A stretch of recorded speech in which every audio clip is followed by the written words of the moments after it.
What if you were promised paradise in 120 years, but woke up alone in deep space with no way to go back to sleep?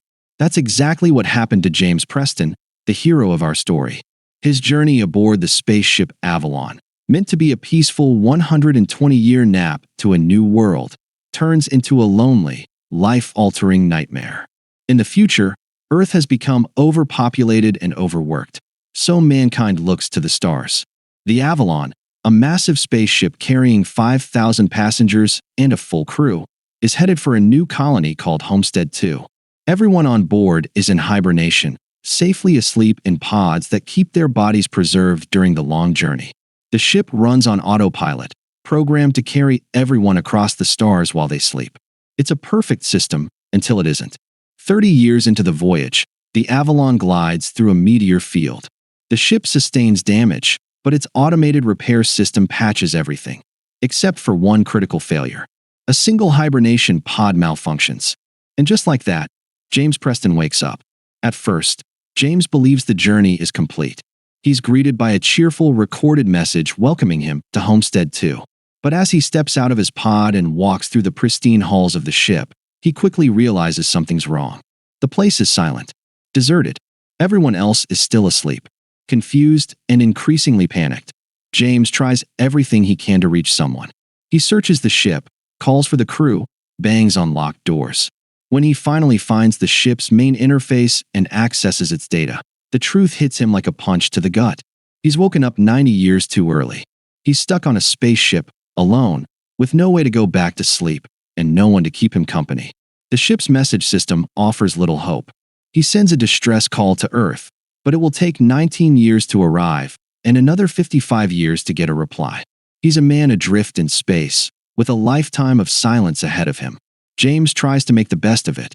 He's a mechanical engineer, after all. He explores the ship, indulges in its luxuries, even starts living like royalty. He breaks into a luxury suite meant for gold-class passengers and eats gourmet meals. But the novelty fades fast. The loneliness sinks in. Every hallway echoes with silence. His only companion becomes Arthur, an android bartender programmed to chat and serve drinks. James confides in Arthur, pouring out his fears, frustrations, and sadness. Arthur listens, always polite, always smiling, but it's not the same as having a real person by his side. Days become weeks. Weeks stretch into months. James starts neglecting himself. He stops grooming, drinks more, and sinks into depression. In a desperate moment, he puts on a spacesuit and walks to the ship's airlock, ready to end his life. But he stops at the last second. He can't go through with it. And that's when he finds her, Aurora Lane, a journalist and writer. Her hibernation pod glows softly among thousands. James reads her profile, watches her interview videos, and becomes captivated. She wanted to go on the voyage to write the ultimate story, a tale of humanity's expansion to the stars. James feels drawn to her, fascinated by her intelligence, wit, and beauty. Watching her videos becomes his only source of comfort. But as time goes on, he starts to entertain a dangerous thought. What if he woke her up? He knows it would be wrong. It would mean stealing her future. She'd be trapped, just like him. But the loneliness becomes unbearable. He argues with himself, tries to resist the temptation. He even tells Arthur he's thinking about it. Arthur offers no judgment. Finally, James gives in. He sabotages her pod, waking her up. Then he hides, pretending it was another accident. Aurora is terrified at first, just as James was. He comforts her, shows her around, and explains the situation. He lies, saying her pod must have malfunctioned like his. Aurora panics, but tries to stay strong. She believes there must be a solution. As the days go by, she searches tirelessly for a way to return to hibernation. She's smart, resourceful, and determined, but every path leads to a dead end. Eventually, she starts accepting her fate. To cope, she writes. She builds a routine. Slowly, she and James grow closer. They talk, share stories, laugh, and begin to bond. James opens up about his dreams of starting a new life on Homestead. Aurora shares her plan to write a book about her journey. They fall in love. James shows her the stars from outside the ship, floating in space suits. He plants her a Raal flower, something meant to grow on Homestead. He even builds a replica of her favorite building from Earth. Their romance deepens, and on her birthday, He gives her an engagement ring. But their bliss is short-lived. At the bar, Aurora tells Arthur that she and James have no secrets. Arthur, ever helpful, casually reveals the truth. James woke her up. Aurora is shattered. She confronts James in rage and despair. He confesses, admits everything, and tries to explain. He tells her he was alone, lost, and on the brink of ending his life. That she saved him without knowing it. But Aurora doesn't care. Her future was stolen. Her dreams shattered. She wants nothing to do with him. Tension builds. The ship begins malfunctioning more frequently. Lights flicker. Gravity fails. Doors won't open. Something is seriously wrong. Then the unthinkable happens. The ship's captain, Gus Mancuso, wakes up due to another pod failure. He's disoriented, but quickly realizes the danger. With his access to the ship's restricted systems, he helps James and Aurora investigate.